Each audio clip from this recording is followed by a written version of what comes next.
Welcome to APTS 5 news.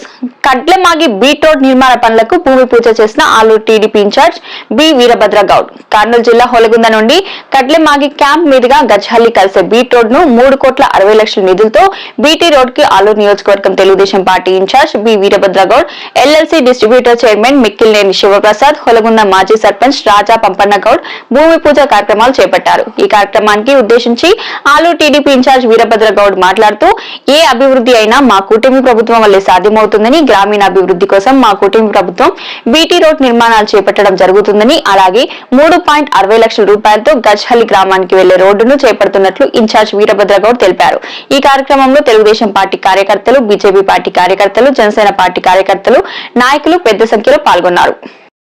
ముందుగా కూటమి ప్రభుత్వంలో ఈరోజు మీకు అందరూ తెలుసు, ఎమ్మెల్సీ ఎన్నికల్లో 2 కూడా ఘన విజయం సాధించాము. మరి ఈ విజయం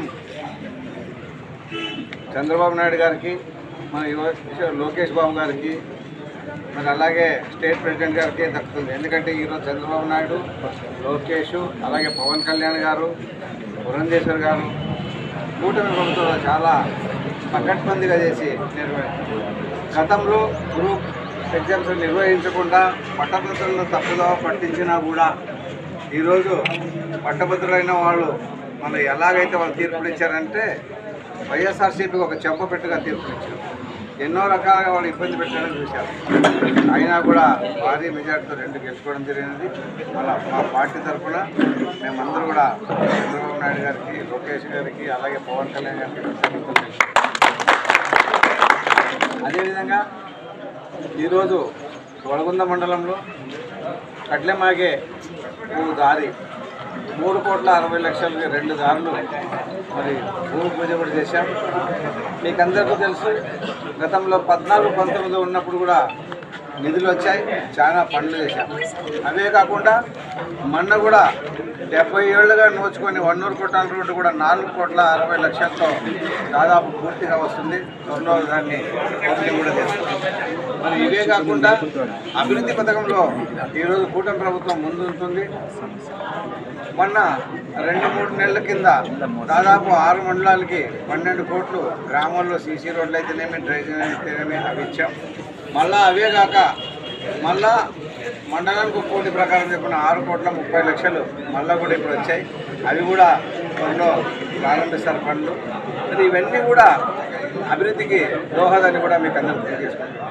అదేవిధంగా సంక్షేమ పథకాలు మనం ఏదైతే సూపర్ 6లో పెట్టామో అవన్నీ కూడా కూర్చా తప్పకుండా నెరవేరుస్తున్నాం. దీపం పథకం అని చెప్పాము, అలా ఈరోజు గ్యాస్ ఇస్తున్నాం. అదేవిధంగా 3,000 ఉండే పెన్షన్ని 4,000 చేశాం. వికలాంగులకు 3,000 ఉండేది 6,000 చేశాం. అదేవిధంగా కొత్త పెన్షన్, భర్త చనిపోయిన భార్యకి మొన్ననే పెన్షన్ ఇచ్చాం కూడా. నేను పెద్ద హోతూరు, చిన్న హోతూరు 2 మండలాల్లో 2 గ్రామాల్లో ఎంచుకుని పోతే కొత్త పెన్షన్లు వచ్చాయి. అందరు కూడా వస్తాయి, ఎవరు ఆలోచన చేసే అవసరం లేదు. ఏవైనా మన ఆడిట్, సోషల్ ఆడిట్లో పోయినాయంటే అప్పట్లో తప్పుడు తడకల మీద పెన్షన్ తీసుకుంటారు, అయిపోతాయి తప్ప వేరే వాళ్ళు ఏ ఉద్దేశంతో పెన్షన్ తీసే అభిప్రాయం కూడా లేదు. అదేవిధంగా ఈరోజు మరి అమ్మ దీవెన మీకు అందరికీ తెలుసు. రేపు అకాడమిక్ ఇయర్ స్టార్ట్ అవుతూనే మేము ఏదైతే చెప్పామో ఎలక్షన్లో అవన్నీ కూడా తూచా తప్పకుండా ఖచ్చితంగా ఇస్తామని కూడా మీకు అందరికీ తెలియజేస్తున్నాం. అదేవిధంగా రైతు 20,000 రూపాయలు కూడా రైతులు ఇవ్వబోతున్నాం రాబోయే కాలం. మరి ఇప్పుడు డిఎస్ఏ పెడుతున్నాం, దాదాపు 16,000 పైచలకు ఉద్యోగాలు ఇస్తున్నాం రేపు అకాడమిక్ ఇయర్కి. ఇవన్నీ కూడా చేస్తూ పాఠశాలలు 117 సెక్షన్ జీవో అని తెచ్చారు, దాన్ని రద్దు చేసిన ఘనత కూడా కూటమి ప్రభుత్వానికి, చంద్రబాబు నాయుడు గారికి, లోకేష్ గారికి, పవన్ కళ్యాణ్ దక్కుతుందని మీకు అందరూ తెలుసు. అంటే 1 నుంచి 2వ క్లాస్కి 1 బడి, 2 నుంచి 5 వరకు 1 బడి, 3 నుంచి 5, 5 నుంచి 6 అవన్నీ లేక ఇప్పుడు ఉండే పడంగా ఉండే ఊళ్ళోనే గ్రామాల్లో ఉంటాయి. ఏ ఊళ్ళో ఉంటే ఆ ఊళ్ళో స్కూల్ యథావిధంగా ఉంటాయి. డ్రాప్ అవుట్ కాకుండా కూడా చూసుకుంటాం. 1 నుంచి upper primary and high school 2 కూడా యథావిధంగా నెరవేరుస్తున్నాం. అదేవిధంగా రాబోయే కాలంలో మనకు ఒక మోడల్ స్కూల్ ఒక నియోజకవర్గానికి ఒకటి ఇస్తున్నారు దాదాపు. ఆ మోడల్ స్కూల్ కూడా మన ఆలూరు నియోజకవర్గానికి పెడతామని కూడా మీకు అందరికీ తెలియజేసుకుంటున్నాం. అదేవిధంగా ఇప్పుడే ఎంఆర్పిఎస్ మాకు ఒక వినతి పత్రం ఇచ్చారు. ఇక్కడ ఎస్సీ హాస్టల్ ఉంది, గతంలో పనిచేసింది. కానీ గత గవర్నమెంట్ 2 ఏళ్ల కింద దాన్ని మూవ్ చేసింది. అంటే ఎస్సీ పిల్లలు ఇక్కడ చదవటం లేదా, చదివేవాళ్ళు లేరా, అలా ఎందుకు అధికారులు దాన్ని మూవ్ చేశారు? ఇది కూడా మేము పై అధికారుల దృష్టికి, కలెక్టర్ గారికి, అలాగే విద్యాశాఖ మంత్రి నారా లోకేష్ గారి దృష్టికి తీసుకెళ్ళి వీలైనంత త్వరగా నెక్స్ట్ అకాడమిక్ ఇయర్ అంటే మే జూన్లో స్టార్ట్ అయ్యే లోపల దాన్ని పునరుద్ధరిస్తామని కూడా మీకు అందరికీ ఘంటాపథంగా చెప్తున్నాం. ఎందుకంటే దాదాపు 6 మండలాల్లో ఉండే చదివే విద్యార్థుల కన్నా మన వలగుంద మండలంలో ఉండేవాళ్ళు ఎక్కువ. అటువంటి పరిస్థితుల్లో వలగుంద మండలంలో ఉండేవాళ్ళు 250 మంది ఉండలేరా? అది 250 మంది ఉండే కెపాసిటీ ఉండే హాస్టల్. మళ్ళీ దాన్ని మూపించి నిర్వీర్యం చేసిన ఘనత జగన్మోహన్ రెడ్డి గారికి తగ్గుతుంది. మరి ఇలాంటివన్నీ మీరు చూస్తుండాలని ప్రజలు కూడా గమనిస్తుండాల. ఏ ప్రభుత్వం వస్తే మనకు బాగుంటుంది, ఏ రాజు పాలన చేస్తే బాగుంటుంది. ఈరోజు ప్రతి ఒక్కటి కూడా మేము తూచా తప్పకుండా ప్రజల ఆశలు ఆకాంక్షల మేరకే ప్రభుత్వం పనిచేస్తుంది. అంతే తప్ప వేరే ఏ ఉద్దేశము లేకుండా, ఏమి లేకుండా ప్రతి ఒక్కరికి సంక్షేమ పథకాలు అర్హులైన అందరికీ కూడా సంక్షేమ పథకాలు ఇస్తారు. ఇదే విధంగా ఈరోజు రోడ్ శాంక్షన్ చేయడం అనేది, ఇదే విధంగా రీకన్స్ట్రక్షన్స్ ఆఫ్ రోడ్ అంటారు. అంటే ఇంతకుముందు రోడ్ వేసి ఉంటారు, అవన్నీ గుంతలు పెట్టారు. అవి కూడా దాదాపు 5 కోట్లు శాంక్షన్ అయినాయి. అందులో మొదటి విడతగా 2-3 రోడ్లు వస్తాయి. మండలానికి ఒక రోడ్డు చెప్పిన 6 మండలాల్లో పెట్టాము. అవి గెజ్జాడి వాళ్ళు కూడా, గెజ్జాడి 100 వాళ్ళు కూడా అడిగి వచ్చారు. వాళ్ళకి నెక్స్ట్ విడతల్లో దాన్ని కూడా పెడుతున్నాం. అది ఎందుకంటే వలగుంద అడ్డు రోడ్ నుంచి గెజ్జాడి 100 వాగుల దాకా, 100 వాళ్ళు గెజ్జాడి దాకా పోవాలంటే 1,80,00,000. 1,80,00,000 ఒకే ఊరికి పెడితే అవతల 4 ఊర్లు అయిపోతాయి. 4 ఊర్లు అంతా 50 లక్షలు ఉండే కనుక వీళ్ళని ఆపి అక్కడ పెట్టాం. వీళ్ళకి ఖచ్చితంగా 6 నెలల్లో మళ్ళీ ఆ రోడ్డు కూడా పునరుద్ధరిస్తాం.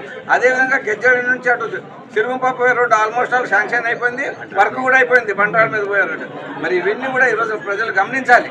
ఏ ప్రభుత్వం అయితే పనిచేస్తుందో, ఏ ప్రభుత్వం అయితే పనిచేయడం లేదనేది ఒకసారి గమనించాలి. ఇవే కాకుండా నీటి పారుదల కూడా మేము దృష్టి సారిస్తున్నాం. వేదావతి దాదాపు వేదావతిని కూడా మేము ఎప్పుడైనా పోయినప్పుడు కూడా ముఖ్యమంత్రి దృష్టి తీసుకుని వస్తున్నాం. నాకు తెలిసినట్టు 2-3 నెలల్లో ఒక 56 కోట్లు అంటే దాదాపు 700 ఎకరాలు కావాలి. ఇది దేనికి? కాలువలకి. ఆ కాలువల పని స్టార్ట్ చేద్దామని కూడా చెప్పాను. సారు మంచి సముఖంగానే ఉన్నారు, చేద్దామన్నారు. దాదాపు ఒక 256 కోట్లు వస్తే మన పని అక్కడ నుంచి ప్రారంభమైంది.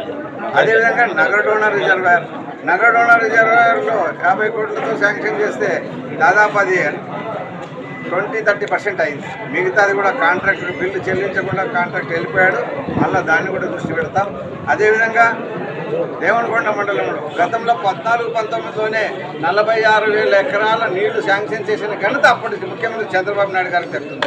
మరి అలాంటి పరిస్థితి ఉన్నప్పుడు ఈ 5 ఏళ్లలో మా ప్రభుత్వం పోయేంత వరకు మేము మెయిన్ కెనాల్ తీసాం. దాదాపు 22,000 ఎకరాలకు నీళ్ళు ఇచ్చాం. మిగతా పిల్ల కాలువలు తీయలేని అసమర్థ ప్రభుత్వం ఏదైనా ఉందంటే ఒక జగన్మోహన్ రెడ్డి ప్రభుత్వం. 5 ఏళ్ళు ఇక్కడ మినిస్టర్గా పాలించారు, కొంతమంది ఉన్నారు, అయినా కూడా శ్రద్ధ పెట్టలేదు. నేను కోరేది ఒకటే, మీకు నాయకులు, పనిచేసే నాయకుల్ని మీరు బాగా ఉంచుకోండి అని కూడా మీకు ప్రత్యేకంగా ఉంటుంది. ఎందుకంటే ఆడ 26,000 ఎకరాలకి మళ్ళీ ఈ 5 ఏళ్లలో ఖచ్చితంగా నీళ్ళు ఇస్తాం. 26 ఎకరాలకి పిల్ల కాలువలు తీయాలి. దాన్ని కూడా ఇరిగేషన్ మినిస్టర్ దగ్గర మాట్లాడాం. త్వరలో నీళ్ళు ఇస్తాం, వేదావతి ప్రసాద్ చేస్తాం. అలాగే మన డీసీ ప్రెసిడెంట్ మా సోదరుడు నిఖిల్ ప్రసాద్ కూడా ఎన్నుకోవడం జరిగింది. కాలువ మీద అందరికీ నీళ్ళు అందేలా చూసే ప్రథమ బాధ్యత తీసుకుంటాడు. అందరికి కూడా నీళ్ళు అందిస్తామని తెలియజేసుకుంటాడు. ఏమైనా మీరు అడగచ్చు విలేకరులు, నేను చెప్తాను.